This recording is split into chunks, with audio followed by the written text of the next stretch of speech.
هذا المشروع فيه الربح كتير مضروب في 200%. انا كنصحك به.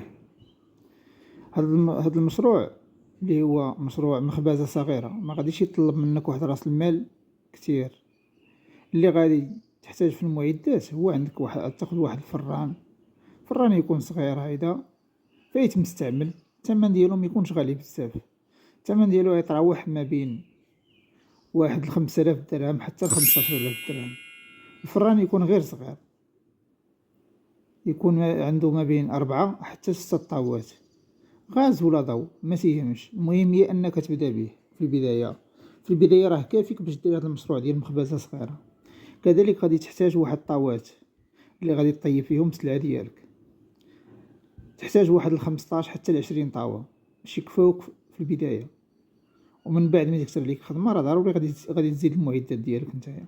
الثمن ديال الطاوات كيتراوح ما بين 50 حتى 60 درهم جدادين، وتقدر تدبر فيهم فايت مستعملين غير ب25 درهم ولا 35 درهم، يعني انت والشطاره ديالك. يعني انا كنعطيك الفكره وانت شوف اللي غادي يسلكك، وكل ما سولتي على المعدات غادي تجبر ما احسن وغتجبر ما رخص. كذلك غادي تحتاج واحد الطابله او الرخامه اللي غادي تخدم عليها السلعه ديالك. الثمن ديالها غيتراوح لما سيدي ما بين 800 حتى 1500 درهم. وكذلك تقدر تجبر. المهم يعني ما بين هاد الاثمنه تقدر تاخذها جديده، تقدر تاخذها بون اوكازيون. الرخامه راه انت والعبار ديالك اللي غادي تاخذ، المهم انت والشطاره ديالك. كذلك غادي تحتاج واحد الفيترينا اللي غادي تقدم عليها السلعه ديالك للكليان. الفيترينا راه انت وكذلك نديروا لها حنا الثمن ديالها غا ما بين 1000 حتى 2000 درهم. 1000 حتى 2000 درهم عاد دير لك واحد الفيترينا اللي هي زوينه، فيترينا عاديه يعني ماشي ثلاجه ولا كذا، يعني غير فيترينا عاديه ما بين 1000 حتى 2000 درهم. عاد دير لك واحد الفيترينا كبيره تحط فيها السلعه ديالك في البدايه وتعطي للكليان. كذلك في المعدات غادي تحتاج واحد الطلاقه. الطلاقه راه حتى هي كطلع لك سلعه زوينه اللي غادي تطلق بها السلعه ديالك. غتخدم بها مثلا البتي بان ولي بات فيتي، غتخدم يعني جميع انواع لي بات فيتي، السدره، غتخدم ميلفاي، غتخدم بتي بان العادي. راه الطلاقه تعاونك حتى هي باش تخدم السلعه ديالك وتعطيك حتى الكميه.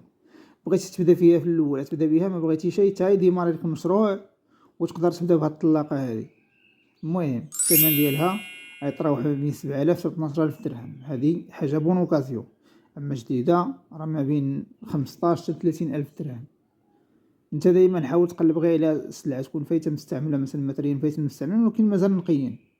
المهم بالنسبه للطلاقه انا بالنسبه ليا في البدايه ديال المشروع احتجتيها، شتي راسك ضروري تخدم بها ما شتي راسك بلا ما تخدم بها في الاول، بلا ما تخدم فيها تيش المشروع الطريق ديالو وتشوف الامور غاده مزيانه.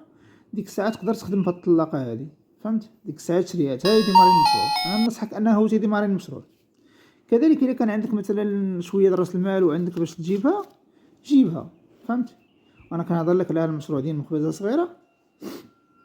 هذا المشروع ديال مخبزه صغيره راه دير السلعه ديال درهم ونص، فهمت؟ يعني في البدايات ليا شي بلايصه تكون زوينه ايوا انت خدام ليا مع راسك. والمهم وغادي تحتاج كذلك بعض المعدات ندير لهم الثمن ديالهم واحد 500 درهم. يعني راه واحد 500 درهم تاخذ بها مثلا داكشي مثلا باش موج جنويه، باش تقطع مثلا ميلفاي كيتسمى بحال المنشر واحد لي سباتير. المهم يعني هذيك المعدات راه رقاقين ما يوصلوش معاك 500 درهم، فهمت؟